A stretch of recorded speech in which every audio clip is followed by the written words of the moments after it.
Cześć, ja nazywam się Jakub Dudkowski, a to jest pierwszy odcinek nowej serii na tym kanale. Roboczo nazwałem go Bita Godzina, dlatego że w wybraną bijatykę będę grał przez godzinę. I teraz tak, pierwsza bijatyka, którą wybrałem, jak widzicie pewnie to jest Soul Calibur 2, to jest moja ulubiona bijatyka, w ogóle ulubiona gra ever, spędziłem przy niej bardzo dużo czasu. I umawiamy się na dwie rzeczy, mam nadzieję. Jeśli będziecie chcieli, żebym zagrał w jakąś bijatykę więcej niż przez tę godzinę, dajcie znać w komentarzu, może dogram więcej odcinków. Jeśli będziecie chcieli z kolei, żebym zagrał w jakąś konkretną bijatykę, również napiszcie i zobaczymy, co da się zrobić. Będę tutaj grał zarówno w bijatyki, które znam, które lubię, może bardziej, może mniej, jak również w takie bijatyki, w które jeszcze nie grałem, żebyście mogli zobaczyć różne perspektywy po prostu. Więc tak jak powiedziałem, na początek Soul Calibur 2, gra, przy której spędziłem masę czasu. Pierwsza gra, taka, w którą grałem profesjonalnie. I będę wam opowiadał zarówno o tym, co w grze się znajduje, o tym, co ja przeżyłem grając na turniejach, no i też pokażę wam jakieś może ciekawe rzeczy różnymi postaciami. Więc zacznę może od tego, że wersja, w którą gram, jest wersją z PlayStation 3. To jest wersja Soul Calibur 2 HD Online, wyszła tylko cyfrowo. No i ona ma oczywiście dodany tryb online, natomiast poza tym kontentowo jest z tego, co kojarzę, taka sama jak wersja na konsolę szóstej, tak, PlayStation 2 szóstej generacji. Z tą różnicą, że Soul Calibur 2 charakteryzował się tym, że na konsolach był w trzech wersjach. W jednej wersji na PlayStation 2 był Heihachi, w wersji na Xboxa był Spawn, natomiast w wersji na GameCube'a był Link z serii The Legend of Zelda. No i tutaj jak widzicie mamy Heihachiego, mamy Spawna, nie mamy Linka, prawdopodobnie przez kwestie licencyjne. Tutaj też możecie zobaczyć, że na ekranie wyboru postaci mam takie na dole zablokowane kafelki. No i to dlatego, że są to postacie nie DLC, bo w tamtych czasach nie było jeszcze postaci DLC. Natomiast są tutaj postacie, które mam do odblokowania, czyli Assassin, Lizardman i Berserker. I tych postaci pewnie dzisiaj nie odblokuję. W ogóle w tę wersję trochę grałem, dlatego między innymi mam Sefitię, Cervantesa, Yoshimitsu i Sangminę, dlatego że te postacie nie były dostępne pierwotnie, trzeba je odblokować w trybie Weapon Master. I tu będąc na tym ekranie też przekażę wam taką ciekawostkę. Yunsung i Sangmina mają inne nazwy, inne imiona niż te postacie miały w wersjach konsolowych oryginalnych na PlayStation 2 na przykład. Pewnie dużo będą mówił PlayStation 2, no bo w tę wersję najwięcej grałem. On się oryginalnie nazywał Yunsung, nie Yunseong. I tak samo Songmina była przez z tego co pamiętam, nie Seong, tylko Seung i bez kreseczki. Ich nazwy zmieniły się przy Soul Caliburze 3, pewnie dlatego, że chcieli być bliżej oryginalnej, nie wiem, czy koreańskiej pisowni, czy wymowie. No i w momencie, kiedy przygotowywali wersję Soul Calibur 2 HD Online, w którą teraz gram, te nazwy zmienili. Taka ciekawostka. Postacie mają po 3 ciosy, nie 3 ciosy, 3 stroje. Można je zmieniać kwadratem. Jak tutaj widzicie, no, przeskakuje między dwoma strojami nic drugiego, dlatego że te trzecie stroje można odblokować. W tej grze można odblokować dużo. Możemy odblokować właśnie stroje, możemy odblokować, nawet nie wiem, czy mam dla którejkolwiek postaci trzeci strój, chyba nie. Najwyżej potem się uda. Może coś odblokować jeszcze w ramach tego nagrania. Heihachi i Spawn, z tego co pamiętam, trzecich strójów nie mieli. Nie, mieli. Na pewno Heihachi miał, dlatego że Heihachi miał taką charakterystyczną pieluchę z Tekkena 4. Jeśli graliście w Tekkena 4, to wiecie o co chodzi. Jest jeszcze Nekri. Nekri jest postacią, która chyba miała tutaj dwa stroje, trzeciego nie pamiętam, ale może się mylę. To była postać, która została dodana chyba trochę na siłę. Taka posiada różne ciosy od różnych postaci. Czy była silna? Nie wiem, szczerze mówiąc, dlatego że on, z tego co pamiętam, był banowany na turniejach z racji tego, że nie było go na automatach. No ale graliśmy na konsolach, więc a może źle pamiętam. No i co jeszcze mogę powiedzieć o tej wersji? Ta wersja różni się trochę balansowo od tego, w co graliśmy w Europie. Z tego co pamiętam, ona ma głównie balans tutaj z wersji NTSC, czyli wersji amerykańskiej. No i trochę tutaj różnic jest, nie o wszystkich powiem, nie wszystkie pamiętam. Więc pamiętajcie, że to jest wersja trochę inna niż ta, na której powiedzmy ja się wychowałem. I teraz może tak, na początek przejdę tryb arcade jakąś postacią. Ja już sobie wcześniej ustawiłem controlsy. Dobra, mogą być 2 rundy, albo jest to, żeby było szybciej, 1 runda i 50 sekund na rundę. Controlsy mam takie, że mam. W ogóle może jeszcze zacznę od tego, jak tutaj controlsy wyglądają, tak? Sterowanie w Soul Caliburze, bo może nie wiecie.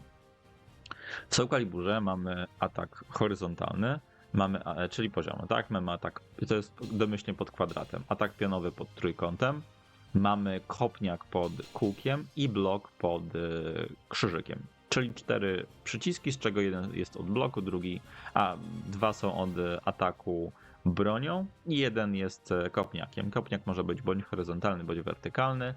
No i to jest ważne w tej grze, czy w ogóle w tej serii, tak, że mamy właśnie ten podział na ciosy poziome i pionowe, a nie tak na przykład jak w Tekkenie, gdzie jest po prostu sobie cios i tam od Tekkena 6 bodajże wprowadzili też ciosy, które zbierają z sidestepa. Nie, tutaj trzeba patrzeć po animacji, a w zasadzie po smudze, bo takie smugi są zostawiane przez nasze bronie.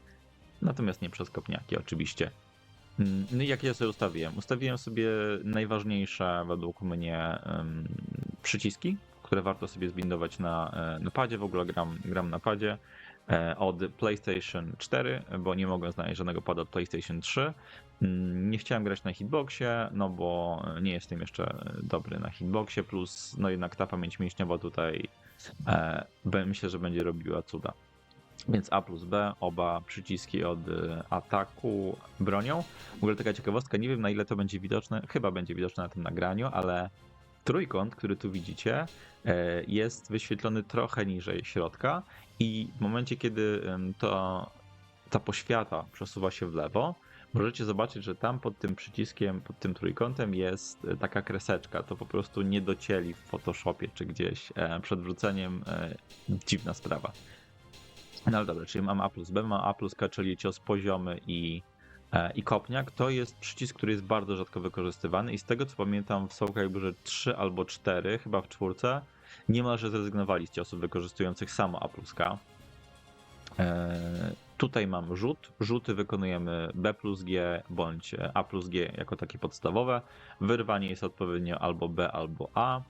No i B plus K to jest kombinacja, która jest dużo częściej używana i na pewno zobaczycie, jakiej używam. Jeśli chodzi o wysokość ciosów, no to jest w miarę standardowo jak na bijatyki 3D, czyli mamy wysoki, niski i średni cios. Teraz, ponieważ zaczynam grać, to może będę trochę mniej mówił, skupię się na rozgrywce. Nie wiem w sumie jaki jest poziom trudności, chyba tam był dostawiony, ale oj, to jest fantastyczna plansza. Pierwsza plansza, którą zobaczyłem na żywo w Soul Calibur 2. W ogóle dlaczego Soul Calibur 2? Dlaczego się nim tak jarałem? Jak może część z Was oglądała w polskiej telewizji takie kanały jak Game One bodajże czy Hyper. Oj, muszę się chyba trochę skupić. Game One czy Hyper, to tam często pokazywali Soul Calibura pierwszego. 2 nie pamiętam, czy pokazywali. No i ja jeżdżąc na warszawską giełdę komputerową, najpierw na Grzybowskiej, ale potem przy Batorego, chciałem kupić Soul Calibura razem z Dreamcastem, no niestety albo było z droga, albo go nie było. No i potem, wiele lat temu, kiedy udało mi się zebrać kasę, żeby kupić PlayStation 2, poszedłem na giełdę i z myślą oczywiście, żeby kupić. No i zastanawiałem się, jakie gry kupić. Miałem pieniądze na bodajże, mogłem chyba wydać albo 2 gry plus karta pamięci. O, tu coś przycięło, mam nadzieję, że nie będzie więcej przycinać. 2 gry plus karta pamięci. Albo 3 gry, więc no oczywiście wziąłem 2 gry plus kartę pamięci, jeśli dobrze pamiętam. Był to Soul Calibur 2, bo zobaczyłem go na tej planszy, na której przed chwilą grałem z Cassandrą i po prostu coś cudownego. I poza tym kupiłem Metal Gear Solid 2, też fantastyczna gra, wiem, że tam w Extremie było chyba 7 na 10, dla mnie to jest top 10 gier, w które grałem, fantastyczny tytuł, ale skupmy się tutaj na tym Soul Caliburze. No i kupiłem go gdzieś tam pod koniec 2003 roku, więc kiedy nagrywam te słowa, to już ponad 20 lat minęło, tak, jestem taki stary.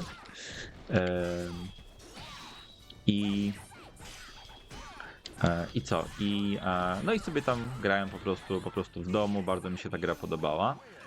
Potem, to było na początku 2004 roku, styczeń bądź luty, wyjechałem na kilka dni do Londynu z klasą, taki wyjazd, taka zielona szkoła. I tam w jednym ze sklepów zobaczyłem poradnik do Soul Calibura 2. I tutaj może potem edytując dorzucę wam zdjęcie tego poradnika, jak on wygląda, ponieważ mam go do dzisiaj, a nawet mam 2 kopie, bo niedawno od Ice z Tribute dostałem też taki egzemplarz, więc pozdrawiam Ice, jeśli oglądasz i dziękuję. No i to był poradnik, gdzie tam były wypisane ciosy, była chyba frame data, w tym momencie nie pamiętam. I ja się tego uczyłem, to znaczy patrzyłem, o kurczę, fajny poradnik, nauczę się grać. No i tak siedziałem sobie, grałem czy samemu, czy z kolegami do wakacji. W wakacje jak pojechaliśmy z kolegami na taki wyjazd nerdowski, żeby po prostu grać w gry. Oj, może się skupię, bo ten Shraid mnie zaraz pokona. A właśnie, Shraid walczy jak Mokujin, czyli zmienia styl walki, bodajże co rundę, z tego co pamiętam. Dobra, continue. No więc pojechaliśmy z kolegami, a tam dużo nerdziliśmy naprawdę w tego Soul Calibura. I ja też byłem w te same wakacje na Mazurach na plaży, no pod namiotem, tak, gdzieś tam z rodziną. I wziąłem ten poradnik i słuchajcie, ja bardzo chciałem grać tego Soul Calibura, no ale nad jeziorem ciężko raczej się gra, no bo nie ma prądu. Więc wziąłem ten poradnik, pamiętam, leżałem na plaży, czytałem ten poradnik, zapamiętywałem, jakie tam na przykład Voldo ma kombinacje, bo to jest postać, która mi się bardzo podobała. Chociaż głównie ze znajomymi grałem Ivy. I tutaj powiem, że troszkę oszukiwałem, bo dobrze mi szło z nimi między innymi dlatego, że robiłem takiego unblocka, który jest na high. I nie mówiłem im, żeby kucali pod nim, więc bardzo często z nimi wygrywałem. No i, ale też coś tam robiłem, jakieś sensowne rzeczy. No i poczułem się w miarę pewnie w tę grę. I tak sobie myślałem, kurczę, no to może warto byłoby zrobić coś z tym więcej. To były wakacje 2004, z tego co pamiętam, lipiec. Zarejestrowałem się w tamtym okresie na forum PSX Extreme i tam czytałem, co ludzie piszą. Wtedy też był Evo Moment 37 w tamtym okresie, w ogóle nie wiedziałem, o co chodzi. No, ale wracając do Soul Calibura, to...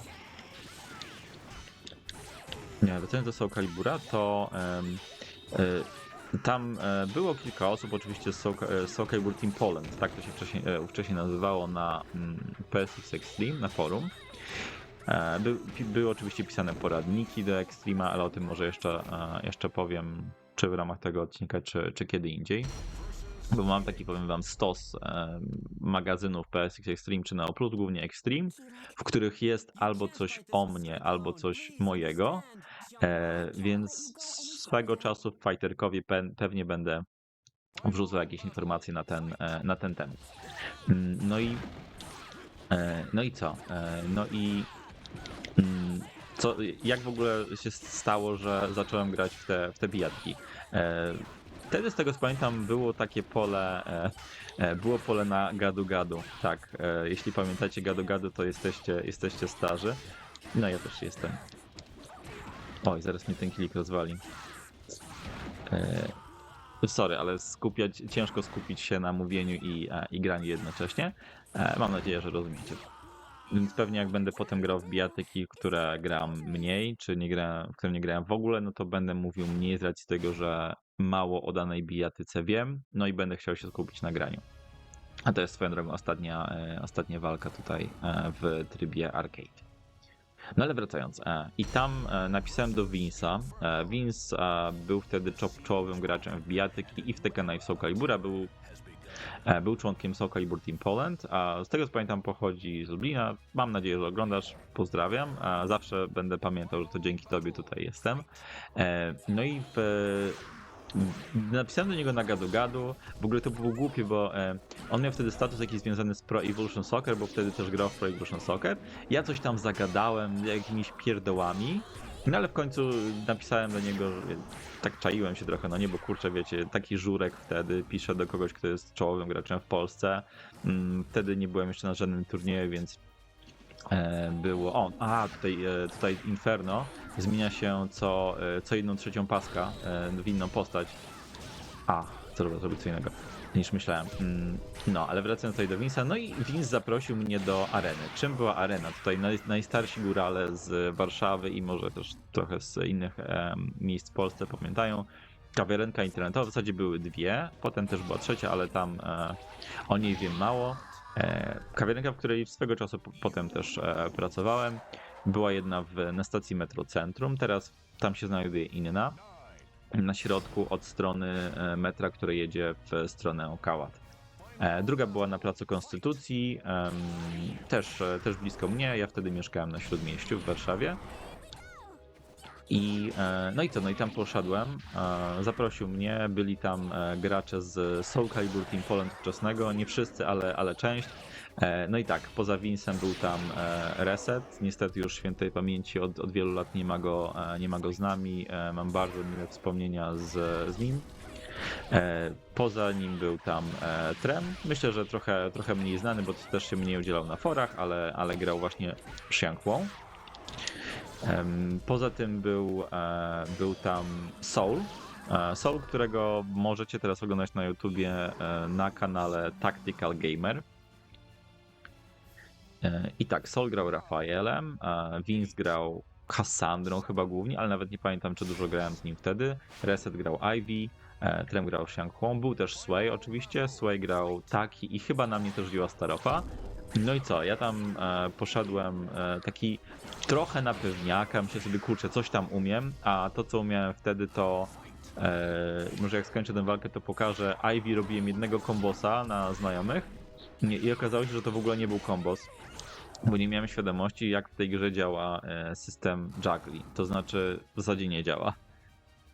Wynika to z tego, że w Soul Caliburze jest coś takiego jak Recontrol, czyli no w różnych częściach to działa różnie, są ciosy, które na to nie pozwalają, ale co do zasady Air-Control działa tak, że jeśli zostaniemy wybici w powietrze i zostaniemy trafieni raz, wówczas pierwszy cios, który nas trafia, czy po tym pierwszym ciosie możemy kontrolować naszą postać w powietrzu. I tutaj puszczę może filmik, niech sobie leci, bo będzie jakiś tam ending, chyba to może być filmik, tak, będzie filmik. No, Air Control. I możemy się ruszać w różne strony w powietrzu. I są takie sytuacje, że robimy, a może nie filmik, tylko grafikę z napisem. I mam trofeum, yeah. I możemy się ruszać w powietrzu, unikając różnych ciosów. Niektórych ciosów możemy uniknąć w jedną stronę, inną w inną stronę. Game over, dostałem 1000 golda. Nie ma tutaj DLC, więc nie kupujemy tego golda, możemy go tylko zdobywać. I zaraz wybiorę Ivy, pokażę wam o co tutaj chodzi. Profil Xianghuo mogę sobie zobaczyć. Extra Arcade Mode. Pierwszy raz przyszedłem Arcade Mode. Extra Arcade Mode to jest tryb, w którym można grać w Arcade Mode z broniami, które mają modyfikatory. Dobra, gra się zapisuje. Jak patrzę, że minęło już prawie 20 minut, a powiedziałem wam bardzo mało, więc pewnie drugi odcinek Soul Calibur 2 będzie, ale jeśli chcecie, to napiszcie w komentarzu. Wezmę sobie Ivy na początek, powiem wam jak ten Air Control wygląda. Strangle.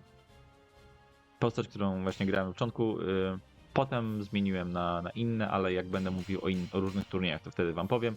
Plansza, którą najczęściej brałem na Practice'a, dlatego że jest bardzo dużo. I tak, Ivy ma coś takiego. Możemy zrobić tak, w ten sposób. I teraz zobaczcie, tutaj jest tak, że drugi cios, ten lołek, podbija. Więc pierwszym ciosem w powietrzu, który trafi, jest ten cios trzeci. I to oznacza, że postać, tutaj chyba była taka opcja, czy była opcja tutaj Air Control? A może w tej części nie ma.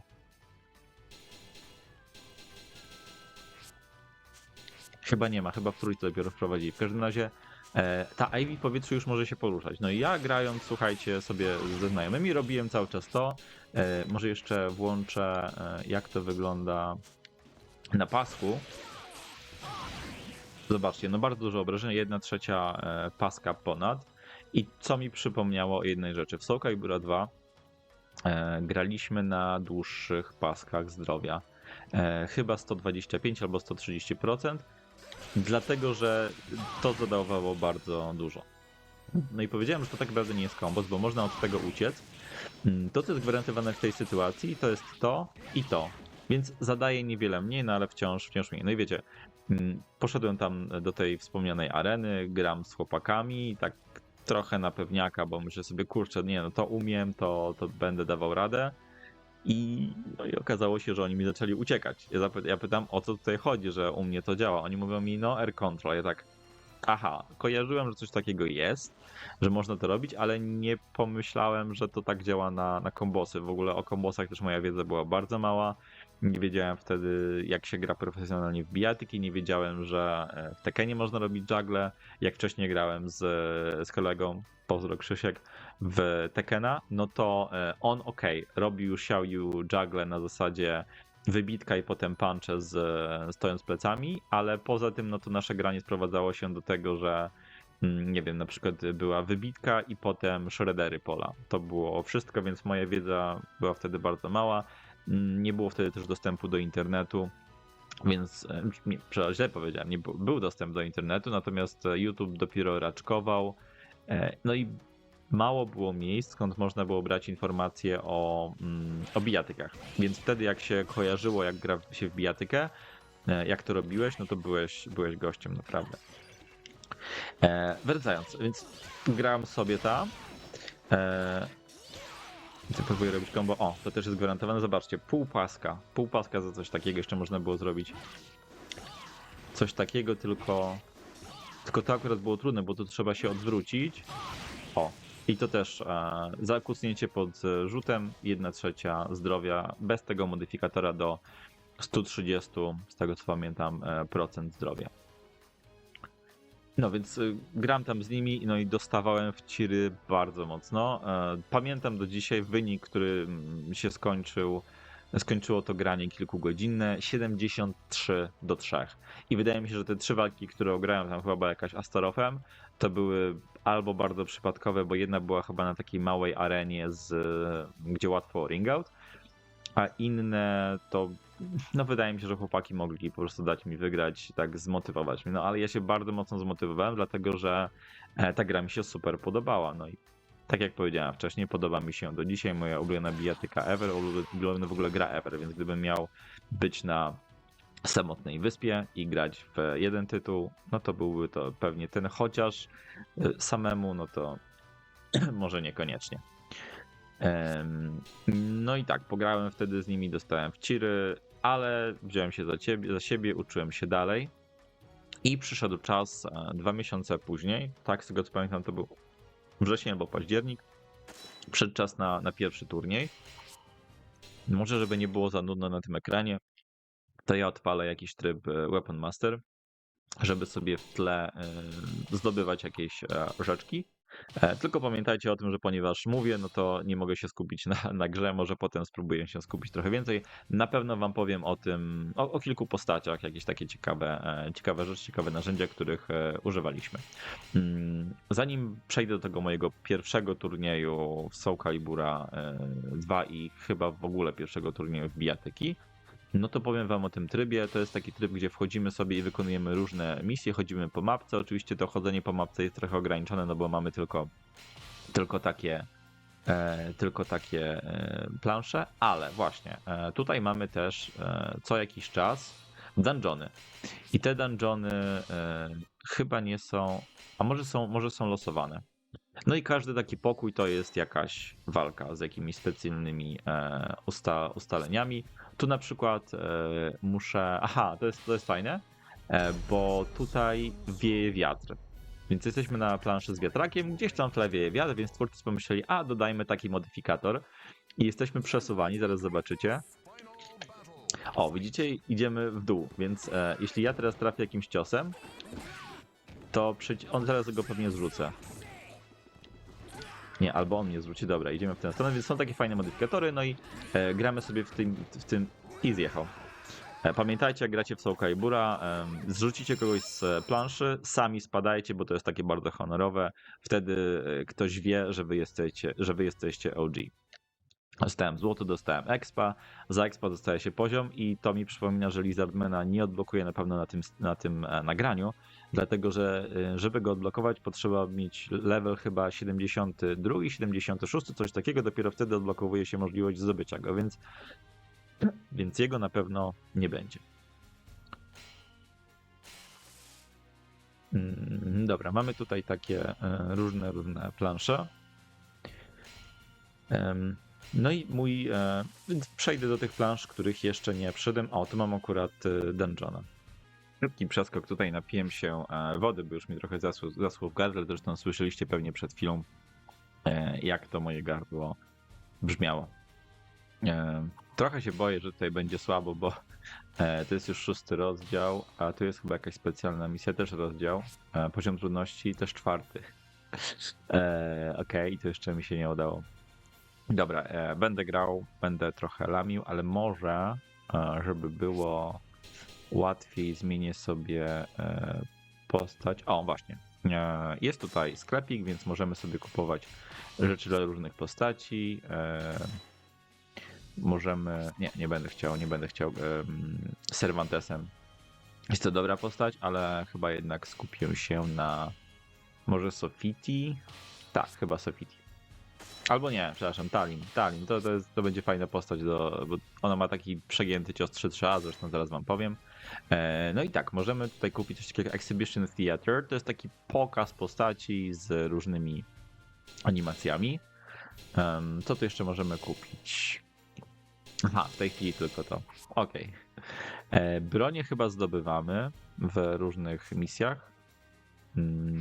Więc tak, mam Talimkę. Talimką grał Matt, Talimką grał Devil. Pozdrawiam was. Nie wiem, czy oglądacie, ale super się grało w tego Soul Calibura. Więc wezmę może tę planszę. Dobra, w końcu pierwszy turniej mój. Wrzesień, z tego co pamiętam, 2004, 19 lat temu. Wow. I ponad 19 lat temu. To było takie wydarzenie chyba Warsaw Games Week, Warsaw Games Days, Warsaw Games Show. Podaję te 3 nazwy, dlatego że tych wydarzeń na przestrzeni lat, tych kilkunastu, 20, było kilka i one były w różnych miejscach, chociaż większość było w Expo w Warszawie na Prądzyńskiego.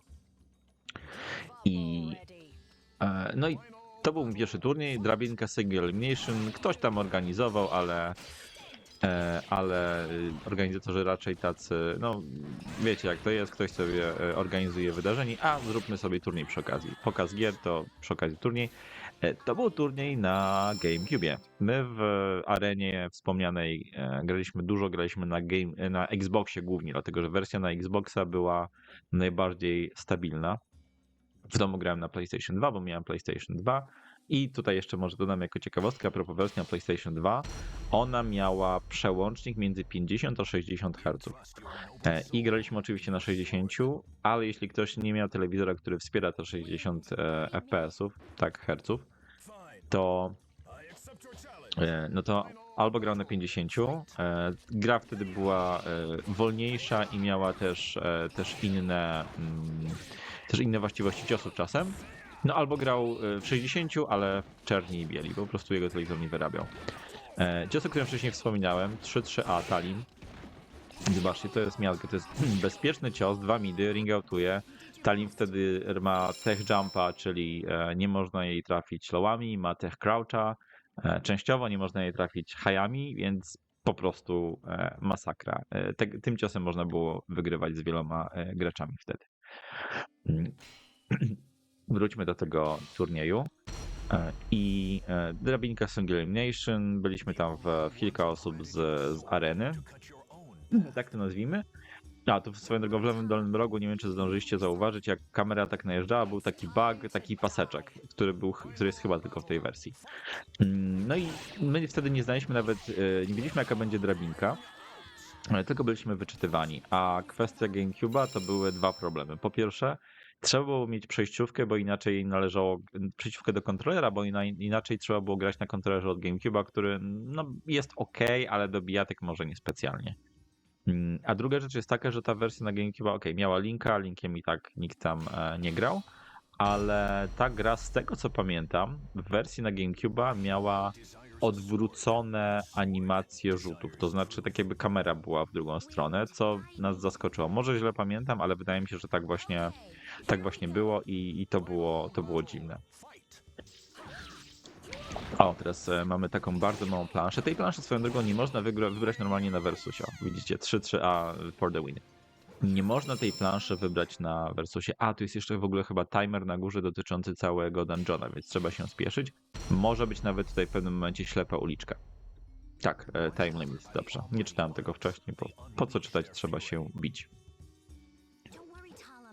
No i na tym ja pamiętam, że odpadłem dość szybko.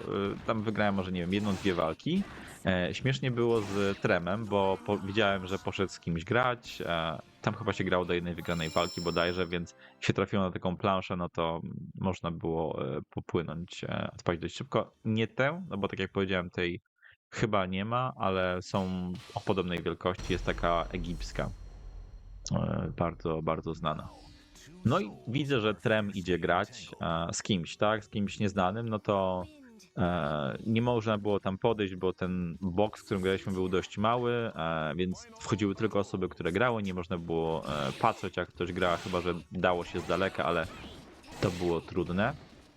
No i Trem wychodzi, więc myślę sobie, dobra, grał z jakimś randomem, no to pewnie wygrał, więc ja mu od razu gratuluję, nie pytając jaki to był wynik i przegrał. Okazało się, że przegrał z gościem grającym. O, odblokowałem broń dla Safety, czyli dla postaci, którą gram.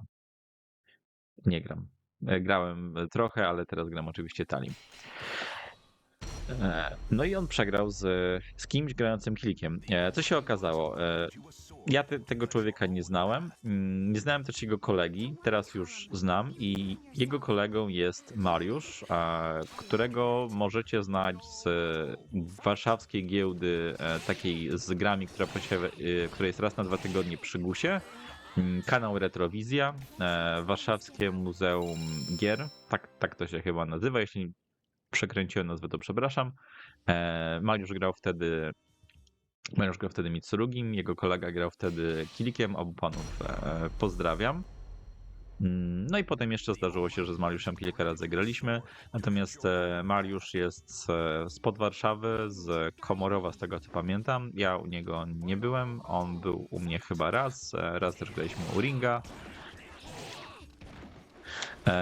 Więc no, fajnie, że po latach jeszcze gdzieś tam ten kontakt jest. I to był mój pierwszy turniej. Tak, wrzesień 2004. Mój drugi turniej to był turniej taki w Warszawie. Nie pamiętam, kto go organizował, natomiast turniej odbył się na uczelni przy metro, żeby nie skłamać, Służew? Chyba tak. Niedaleko której ze stacji metra w tamtej okolicy jest uczelnia i tam w podziemiach były jakieś takie turnieje organizowane w jakiś weekend, z tego co pamiętam. No i tam znowu poszliśmy ekipą. Wziąłem też ze sobą Krzyśka wspomnianego, który grał taki. Dla którego też to był chyba pierwszy turniej, bo wydaje mi się, że wtedy na tym GameCube go nie było. No i jak mi poszło na tym turnieju? Z tego co pamiętam, to wtedy były najpierw grupy i w grupie byłem chyba drugi, a potem była faza single albo double elimination, chyba double elimination. Być może nawet Beans prowadził ten turniej, ale to już głowy nie dam. No i pamiętam, że wtedy w grupie byłem pierwszy albo drugi. Na pewno grałem wtedy na turnieju z Tremem, ale to chyba była moja ostatnia walka. Grałem też na turnieju z Maszterem, ale o tym zaraz jeszcze powiem. I grałem też z Krzyśkiem. Z Krzyśkiem chyba wygrałem w Double Elimination, z tego co pamiętam. O, w ogóle to jest piękny strój Astarofa, mój ulubiony. Takiego kata. No, na turnieju chyba doszedłem do drugiej walki w Double Elimination, czy trzeciej. No, nie było jakoś super. No, ale był to mój pierwszy sukces z racji tego, że Master wspomniał o mnie w relacji z PSX Extreme. I to był chyba pierwszy numer PSX Extreme, który kupiłem z racji, kierując się tym powodem, że coś tam o mnie było. No i potem tych numerów jeszcze było kilkadziesiąt, nie tylko o mnie albo coś mojego, bo pisałem do kącika bijatyk swego czasu, więc było fajnie. No i to był październik, listopad 2004. Kolejny turniej to był turniej na konwencie mangi i anime Pantsu. Wiem, że turnieje na konwentach różnie są oceniane. Ja je lubię, dlatego że można się na nich dużo nauczyć. Można też na nich poznać osoby, czy spotkać osoby, które faktycznie grają w bijatyki. Tak, ja spotkałem wiele osób, tak wiele osób spotkało inne osoby i tak dołączyli do sceny. Swoją drogą przed chwilą walczyłem z Berserkerem. Teraz gram z Asasynem. To są te postacie, o których mówiłem, że jeszcze ich nie odblokowałem i nie wiem, czy uda mi się je odblokować. Nie pamiętam, jakie są warunki, żeby je odblokować. Teraz przegrałem. Akurat, patrzcie, gadałem i było lepiej Mission Fate, ale chyba mogę jeszcze raz tutaj tę walkę odbyć. Tak. Konwent w jakiejś szkole i tam pamiętam drabinka w ogóle, zdjęcia już pewnie nie mam, bo to dawno temu było. Drabinka była rozpisywana, Double Elimination na tablicy i tam z tego co pamiętam zająłem drugie miejsce. Byłem z siebie bardzo dumny, dlatego że pierwszy był Amer, który no wygrał ze mną wtedy chyba bez większych problemów. Grał Nightmarem albo Yonsungiem. No, on grał wtedy obydwiema postaciami, ale kim grał konkretnie w tamtym turnieju nie pamiętam. Natomiast jeśli dobrze pamiętam, to w tym turnieju brał udział też Waha, który był członkiem Soul Calibur Team Poland. Nie był z Warszawy, więc też do areny nie wpadł. Chyba wtedy go pierwszy raz spotkałem i grał Maxim. Z tego co pamiętam, udało mi się z nim wtedy wygrać. Ja chyba kombinowałem, czy grać taki i nawet taki grałem. Jeśli dobrze pamiętam, to nawet na tamtym turnieju raz wypadłem z planszy, bo taki ma takie ataki, że bardzo dużo się rusza i można też przypadkowo wypaść, zrobić sobie auto-rigout i chyba nawet to mi się udało. Dlaczego pamiętam takie rzeczy sprzed 19 lat?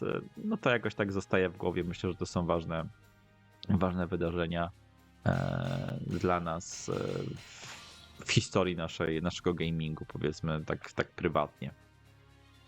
No i zająłem wtedy drugie miejsce. Myślę sobie, kurczę, naprawdę fajnie poszło. To był turniej też w Warszawie i początek 2005 roku, albo styczeń, albo luty, to był mój pierwszy turniej wyjazdowy Impact Tournament w Toruniu, organizowany przez Ice i Duncana. I pamiętam, że było zimno. Była zima, padał chyba śnieg albo deszcz, albo śnieg z deszczem, wiało. Nie wiem, czy byliście w Toruniu. Ja byłem 3 razy. Raz tam wiadomo w szkole, no bo się jechało do obserwatorium w ramach jakiejś tam zielonej szkoły, czy po prostu wyjazd do Torunia. Natomiast potem byłem właśnie wtedy w 2005 już, to był 2005 rok. I byłem też kilka tygodni temu. Byliśmy z narzeczoną na takim wyjeździe jednodniowym i tam jest taki długi most, którym się idzie, no nie wiem, kilometr albo więcej i strasznie wieje. I jak jechaliśmy teraz z Asią, to powiedziałem, słuchaj, ja pamiętam jak było kilkanaście lat temu, przygotuj się, że będzie wiało. No i most chyba został od tamtej pory wyremontowany, ale tak czy inaczej wieje. Wieje bardzo mocno, więc jeśli będziecie w Toruniu, nie idźcie przez ten most, jeśli jest kiepska pogoda, tylko zamiast iść mostem, to po prostu weźcie sobie albo taksówkę, Ubera, czy pojedźcie komunikacją miejską. Ale do brzegu.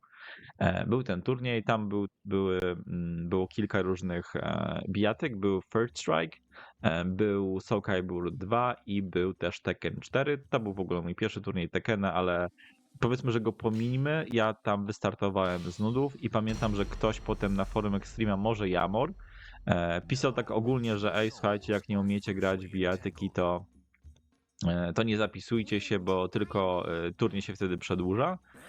Jeśli nie Jamor, to przepraszam, może źle zapamiętałem. W każdym razie Mam trochę ambiwalentne odczucia na ten temat, no bo turnieje są dla wszystkich, ale faktycznie wtedy to trwało bardzo długo.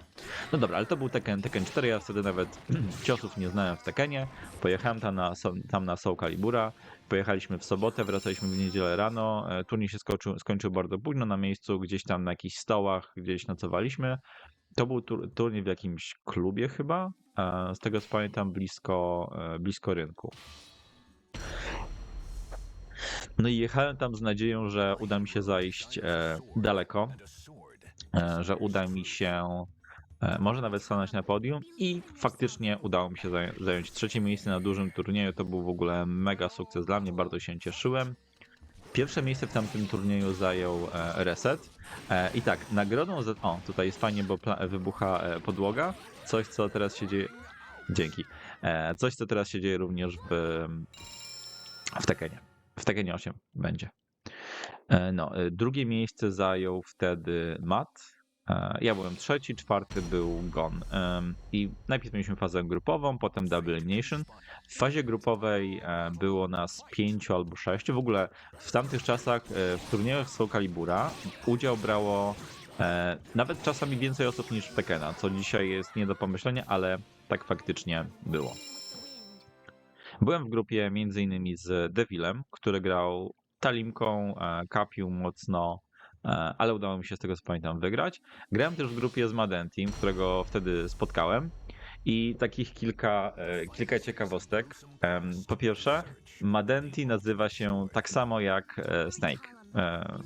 Więc to jest pierwsza rzecz. Snake'a chyba w ogóle wtedy jeszcze nie znałem, ale potem się okazało, że mamy na scenie dwie osoby, które nazywają się tak samo, no tylko różnią się nickiem i wiadomo, to są inne osoby. Madenti grał wtedy Yoshimitsu i ja też tak grałem wtedy Yoshimitsu.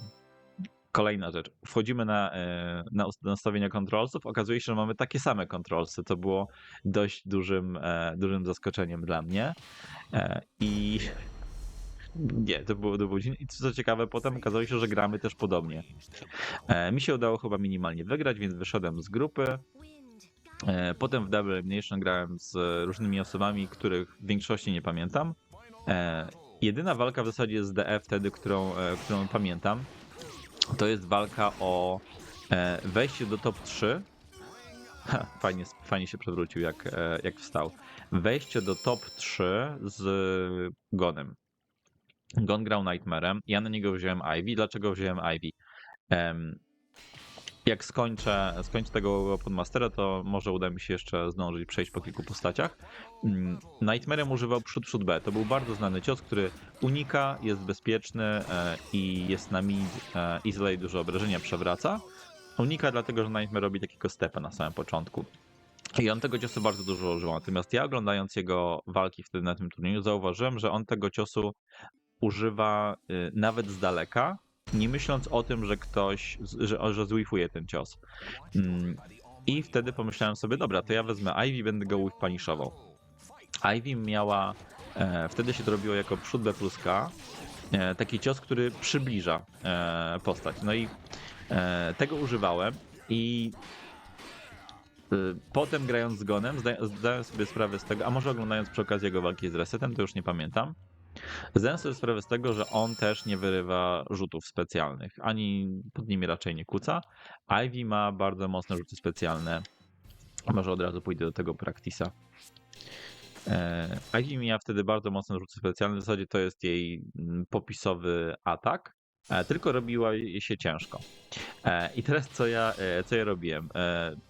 Nie byłem w stanie szybko wpisać tych inputów, więc ja kręciłem na gałce.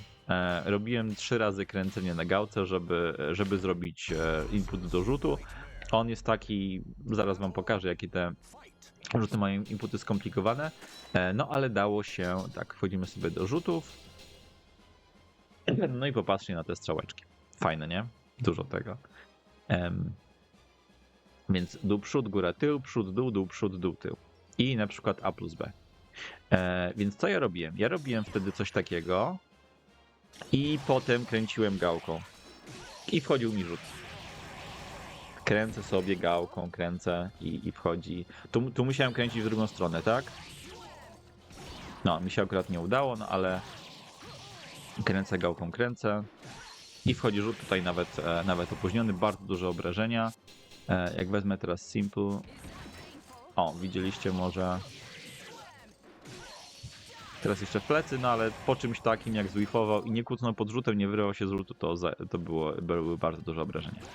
Więc to był mój taki pierwszy turniej poza Warszawą i taki sukces naprawdę na Majorze, bo to był wtedy Major, 3. miejsce. No i potem labowałem różne postacie, w zasadzie do dzisiaj prawie wszystkimi postaciami potrafię grać, w zasadzie każdym coś tam potrafię, natomiast na wysokim poziomie, no tu różnie, ale powiedzmy, że każdego ogarniam. I to był, tak jak powiedziałem, styczeń, luty.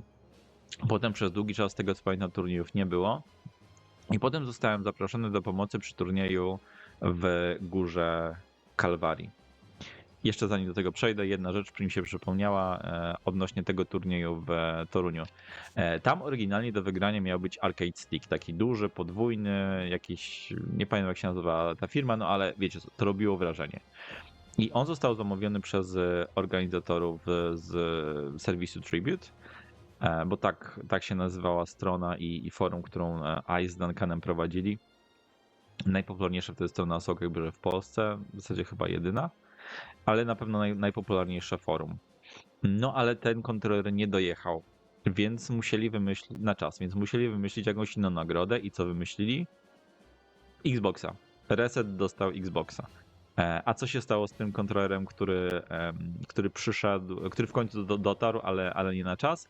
Był nagrodą w innym turnieju, o którym niedługo opowiem. Slash w Górze Kalwarii. Wakacje 2005. To był turniej, na który ja się dużo szykowałem, bo bardzo zależało mi na wygranej i zająłem 2. miejsce. Niestety przegrywając z resetem, on był wtedy no poza moim zasięgiem. Więc 2. miejsce na Majorze. W ogóle teraz patrzę, co się dzieje z tą kamerą. Chyba nie może się zdecydować, jak wysoko ma być. I patrzę przy okazji na czas, że już jest ponad 45 minut, więc podejrzewam, że ten drugi odcinek Ahsoka Górze 2 będzie musem, bo bardzo mało tutaj powiedziałem o samej grze, o różnych postaciach, więc napiszcie w komentarzu, że chcecie, ja i tak to nagram. Turniej w Górze Kalwarii, tam mieliśmy też turnieje w Tekkena, pamiętam wtedy za Tekkena był GameCube do wygrania z Mario Kartem, Robson go wygrał grając Fangiem, Fang w Tekkenie 5 był fajny, polecam. I był też turniej w Virtua Fighter 4 Evo, ale była tam był trochę smutny obrazek, dlatego że ten turniej był na telewizorze, który nie obsługiwał kolorowych 60 klatek, kolorowych 60 Hz, więc grali wtedy, tam pamiętam, było takie, ktoś zrobił zdjęcie, stan sceny Virtua Fightera w Polsce, czarno-biały telewizor i kilka osób śpiących, bo turniej był 2-dniowy i można było spać na miejscu. Ja też pamiętam wtedy, że nie mogłem zasnąć i położyłem się na jakimś tam materacu czy na kocu, już nie pamiętam w tym momencie. Próbowałem zasnąć, nie udało mi się, więc wstałem i grałem. Także grałem praktycznie całą noc i potem finał był chyba tak około godziny 13. Grałem bardzo dobrze. Pamiętam, że chyba dzięki temu, że nie spałem, bo jest tak, że jeśli nie gracie, nie śpicie, nie gracie, jeśli nie śpicie, to wasz organizm przygotowuje się i wchodzi w taki tryb w zasadzie survival, że wykorzystuje pokłady energii, które gdzieś tam ma zachomikowane, ale trzeba uważać, bo można w tej sytuacji dostać nawet udaru. I ja miałem tak 2 razy miałem taką sytuację, że nie spałem grając gdzieś tam do rana później. No i tutaj to się na mnie trochę odbiło, bo pamiętam, że wróciłem do domu 15, 16, 17 i było ciężko. Nie będę wchodził w szczegóły, nie będę wam obrzydzał dnia, ale tak, było ciężko. Więc to były wakacje 2005, chyba lipiec. I potem kolejne wydarzenie, na które przyszedłem, to był taki zlot kilkudniowy w Dąbrowie Tarnowskiej. W Dąbrowie Tarnowskiej było kilkunastu bardzo dobrych graczy. Ahsoka Górze 2, między innymi Justo, grający z Cervantesem i Shankwą, z tego co pamiętam, którzy jednak nie jeździli poza Dąbrowę Tarnowską, więc to było takie miejsce, gdzie Było dużo graczy, bardzo dobrych graczy, ale nie widzieliście ich, nie widzieliście jak oni grają, więc trochę gra z nimi to było takie, nie wiem czy kojarzycie anime Tajemnicze Złote Miasta. Tam bohaterowie w pewnym momencie dotarli do Olmeków, którzy byli bardzo zaawansowani technicznie. No i ja się tak trochę czułem jadąc do tej Dąbrowy Tarnowskiej, bo grali naprawdę bardzo dobrze, bardzo dużo się nauczyłem. Była nawet jedna osoba, która wyrywała się z rzutów na reakty, co dla mnie to jest do dzisiaj niemożliwe, jak o tym myślę, jak to robić, dlatego że on rozpoznawał początek animacji i na podstawie tego się wyrywał. To jest dla mnie niemożliwe, ale tak było. Nie kłamię, serio. Więc pojechałem tam na kilka dni, nauczyłem się, poduczyłem się grać. Poza mną, nie licząc mnie, spoza Góry Kalwarii, pamiętam, był wtedy Mace. Mace, pozdrawiam, jeśli oglądasz. Wtedy Mace'a poznałem. Pamiętam, jak się cieszył, jak jedną walkę ze mną ugrał, bo ja spadłem Yoshimitsu, czy on mnie wyrzucił. Yoshimitsu chyba tył B plus K. Ja grałem wtedy, on grał Kilikiem, ja grałem Yoshimitsu. Chyba był wtedy też Kamil z Opola, który grał Astarofem, i był Ukyo Tachibana, który teraz, jaki ma nick na forum Extrema, nie pamiętam, ale jest jednym z adminów, dużo się udziela na forum, no właśnie na forum i tam też tam w tematach związanych z bijatykami. No i po tym byłem wyskillowany. Kolejny, już ostatni turniej, w którym brałem udział, to był wrzesień 2005. Turniej Revolution, organizowany przez ICE, z tego co pamiętam, czy współorganizowany, bo głównym organizatorem była ekipa z Włocławka. Turniej był właśnie we Włocławku. I udało mi się ten turniej wygrać. W ogóle tam było ciekawie, bo Reset był poza podium. On się trochę ze Swaymanem zamienił, jeśli chodzi o gry, bo w turnieju z Tekena lepiej poszło Resetowi niż Swayowi. Natomiast Swayowi poszło lepiej niż Resetowi w turnieju Soul Calibura 2. I tak, ja wtedy ten turniej wygrałem. Drugi był albo Matt, albo Devil. Nie pamiętam, który konkretnie, bo obaj grali talimką, obaj kapili tą talimką. Trzeci chyba był Sway, a czwarty był drugi z braci z Leszna. I tak się skończyło turniejowanie w Soul Calibura 2. Potem jeszcze jakieś były gry w arenie, zanim Soul Calibur 3 wyszedł. Wtedy poznałem Ringa. Wtedy jeszcze nie wiedziałem, kim on za bardzo jest. Chyba nawet Cervantesem grał, chyba że coś miesza Mikołaj, ale jakby co, to może mnie poprawisz w komentarzu. No gra fantastyczna, dużo... Zobaczcie, jak to wygląda. To nawet teraz wygląda dobrze. Prawda? Gra fantastyczna, dużo fajnych wspomnień. Pierwsza taka moja gra... to jest ten high, o którym wcześniej mówiłem. Ten unblock, w którym pokonywałem moich znajomych. No trochę niefajnie. Świetna gra, świetna systemowo, dająca bardzo dużo fanu. Nawet nic jeszcze nie powiedziałem o Guard Impactach, tak? Już powoli się zbliżamy do końca tego filmu, a nie powiedziałem o podstawowej rzeczy systemowej z tej gry.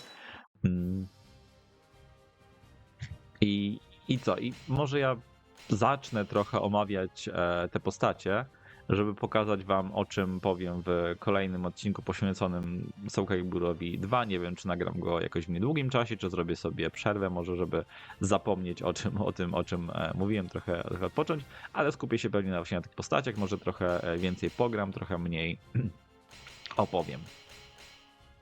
I zacznę może od Talim, którą już wcześniej tutaj wybrałem. Talim była postacią taką bardzo niepozorną, bo no, patrzycie, mała dziewczynka, coś tam wiatry i tak dalej. To jest akurat jej plansza. Soul Calibur 2 w ogóle miał taką... W tamtych czasach ten tryb treningu był ok, no ale nie miał dużo opcji, choćby wspomnianego Air Control. On się pojawił w Soul Caliburze 3. I tak, tutaj można podejrzeć te ciosy, więc możemy sobie tak szybko przejść. Tutaj taka podstawowa seria. Może jeszcze zanim to zrobię, powiem wam, że to, co mi się bardzo podoba w Soul Caliburze 2, to że jest dużo canceli. Bo mamy na przykład podstawowe ciosy A, to jest A, tak? Możemy skancelować w zasadzie w dowolnej klatce. I jak będę mówił o Kiliku i Songminie, to powiem wam, co oni mogli robić dzięki temu. Możemy kancelować B, możemy kancelować K. Tutaj możemy też kancelować inne ciosy. Tutaj mam taki cios, który normalnie przebija blok i mogę go skancelować, bo ktoś będzie chciał na przykład zrobić Guard Impacta. Więc na szybko o Guard Impactie. Guard Impact jest to opcja, która sprawia, że odbijamy cios. Guard Impact. Aha, dobra. Możemy sobie odbić cios. W dwójce jest tak, że mamy odbicie do przodu na midy oraz high, to jest takie do przodu, mamy do tyłu na midy oraz lowy i po tym mamy przewagę, mamy zgadywankę. Nic gwarantowanego, z tego co pamiętam, nie ma, chyba że był jakiś bug, który sprawia, że jest coś gwarantowanego, no ale można sobie tak odbijać, więc jeśli ktoś robi ten cios, może jeszcze włączę, żeby był blok na wszystko. Robię ten cios, przebijam blok. To tutaj jest zgadywanka, bo mogę zrobić cios szybki, który trafi, jeśli ktoś nie zrobi Guard Impacta, a jeśli zrobi cios wolny, no to wtedy przeciwnik go zablokuje, ale jeśli będzie przewidywał, jeśli ja będę przewidywał, że on zrobi Guard Impacta, wówczas mogę zrobić cios wolniejszy i wtedy trafi, więc tutaj są zgadywanki. I te kancele dawały jeszcze więcej zgadywanek, no bo mogę skancelować, wtedy ktoś już tego Guard Impacta w ogóle nie zrobi na przykład na ten cios, więc jest dużo fajnych rzeczy. A jest jeszcze Soul Charge. Soul Charge to jest takie ładowanko. To nie działa jak Key Charge w Tekkenie. Soul Charge sprawia, że ciosy mają różne właściwości. I to, co było super w Soul Caliburze 2, dwie rzeczy związane z Soul Charge'em. Po pierwsze, może tego będzie więcej, bo masa fajnych rzeczy. Po pierwsze, Soul Charge ma 3 poziomy. To jest pierwszy poziom, tak świeci się trochę na zielono. Drugi cios to jest taki trochę ciemniej może, drugi poziom, a trzeci poziom jest na niebiesko. I na różnych poziomach są różne właściwości. Na przykład, jeśli ja się naładuję tylko tak, ponieważ tutaj balans jest trochę inny niż w Soul Caliburze, który pamiętam, no to będzie to wyglądało trochę inaczej, ale załóżmy, że sobie naładuję tutaj do końca. Ten cios powinien stać się unblockiem.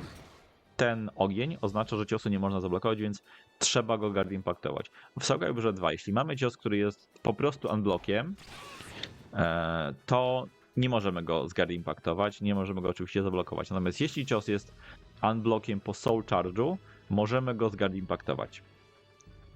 Tak więc tutaj po naładowaniu się można było to z Guard Impactować, mimo tego, że był ogień. Gdybym robił normalnego unblocka, którego...